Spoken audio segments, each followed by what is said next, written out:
Welcome back to Crafty Vlogmas. We're going to see what today's project is, what we're going to make.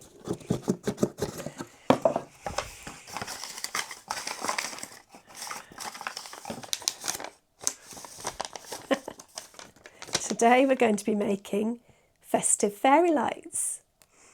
I'm sure I've got some things in the studio that will work for this project. I want to do a natural looking Christmas craft, so I'm sure I've got something around here that will work.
Don't forget to like and subscribe, and I'll see you in the next one.